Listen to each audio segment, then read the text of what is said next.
Hey guys, welcome back to my channel RitzTipz। আজ তোমাদের সাথে শেয়ার করব ম্যাগি আর পাউরুটি দিয়ে তৈরি একটা মজাদার রেসিপি। একটি পাত্রে আমি এখন 1 প্যাকেট ম্যাগি প্রথমে হাত দিয়ে এভাবে ভেঙে নিচ্ছি। হঠাৎ বাড়িতে অতিথি আসলে অথবা বিকেলে টিফিনে চা বা কফির সাথে এই স্ন্যাক্সটি কিন্তু তোমরা করে খেতে পারো। খুব সহজেই তৈরি হয়ে যায় এবং বেশি কিছু লাগেও না। এখানে আমি দুটো পাউরুটি নিয়েছি।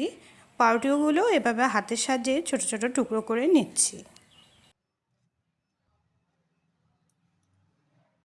এবার এর মধ্যে আমি দিয়ে দিচ্ছি হাফ কাপ পরিমাণ নর্মাল জল। কোনো গরম জল দেওয়া দরকার নেই, নর্মাল জল দিয়ে দিচ্ছি। জল দেওয়ার পর এটা 5 মিনিট আমি এভাবেই রেখে দেব। 5 মিনিট পর এর মধ্যে কিছু মশলা আমি এখন অ্যাড করছি। প্রথমে দিয়ে দিচ্ছি হলুদ গুঁড়ো হাফ চামচ পরিমাণে। এখানে আমি কোনো লঙ্কা দেব না, কিন্তু তার জায়গায় আমি একদম সামান্য পরিমাণে লাল লঙ্কার গুঁড়ো দিলাম। আর দিচ্ছি স্বাদ অনুযায়ী নুন। আর দিয়ে দিচ্ছি ম্যাগির মশলা, 1 প্যাকেট ম্যাগির মশলা যেটা, সেই ম্যাগির মশলাটা দিয়ে দিচ্ছি। ম্যাগির মশলা দেওয়ার পর এর মধ্যে আমি একটা পেঁয়াজ ছোট ছোট একদম কুচি করে কেটে রেখে দিয়েছিলাম, ওই পেঁয়াজ কুচি আমি দিয়ে দিচ্ছি।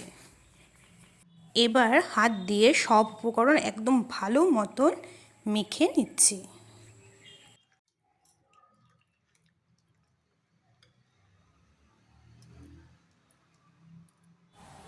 এবার গ্যাস অন করে একটা তাওয়া বসিয়ে দিলাম। তাওয়াটাকে গরম হয়ে যাওয়ার পর ওর মধ্যে দিয়ে দিলাম 1 টেবিল পরিমাণে সয়াবিন অয়েল। তেলটাকে এবার আমি গরম করে নিচ্ছি। গ্যাসের হিটটাকে একদম কম রেখে ওর মধ্যে এখন ম্যাগি যে মিশ্রণটি তৈরি করেছিলাম সেই ম্যাগির মিশ্রণটি আস্তে আস্তে হাতের সাহায্যে দিয়ে দিব।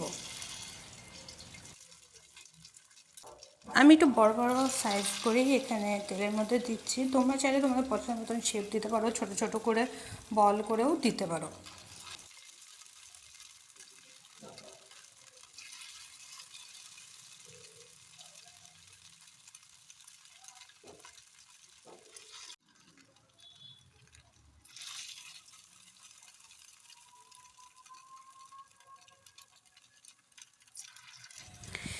এবার হচ্ছে হিটটাকে একটু বাড়িয়ে দিলাম, মানে মিডিয়াম হিটে আমি বড়াগুলো হতে দেব 5 মিনিট। এবার আমি বড়াগুলো উল্টে দিচ্ছি চামচের সাহায্যে, যাতে দুপাশে ভালো মতন ভাজা হয়ে যায়।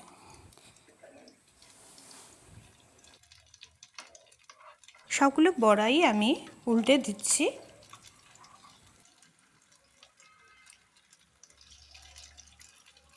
এবার ওই সাইডটাও 5 মিনিট আমি এভাবে ভাজা হতে দেবো। হিট কিন্তু এরকম লো থেকে মিডিয়ামেই রাখতে লাগবে পুরো রান্নাটাতে। বেশি হিট দেওয়া যাবে না, তাহলে একদম পুড়ে যাবে কিন্তু ভেতরটা কাঁচা থাকবে। ম্যাগির পকোড়াগুলো কিন্তু আমার তৈরি হয়ে গেছে, দেখো কি সুন্দর দেখতেও লাগছে। এবার আমি গ্যাস অফ করে দিচ্ছি। পকোড়াগুলো ধীরে ধীরে আমি একটি পাত্রে তুলে নিচ্ছি। বন্ধুরা, তোমরা কিন্তু বাড়িতে অবশ্যই রান্নাটি ট্রাই করো এবং আমাকে কমেন্ট করে জানিও তোমাদের কেমন লেগেছে খেতে। গরম গরম এই ম্যাগির পকোড়া এখানে আমি টমেটো সসের সাথে পরিবেশন করেছি। তোমরা চাইলে কিন্তু তোমাদের পছন্দ মতন যে কোনো চাটনির সাথেও এই টেস্টি পকোড়া পরিবেশন করতে পারো। ভালো লেগে থাকলে অবশ্যই লাইক করে দিও এবং পরিবারের সদস্যদের মাঝে বন্ধুদের সাথে রান্নাটি শেয়ার করো। আর নতুন ভিউয়াররা আমার চ্যানেলটিকে সাবস্ক্রাইব করে দিও।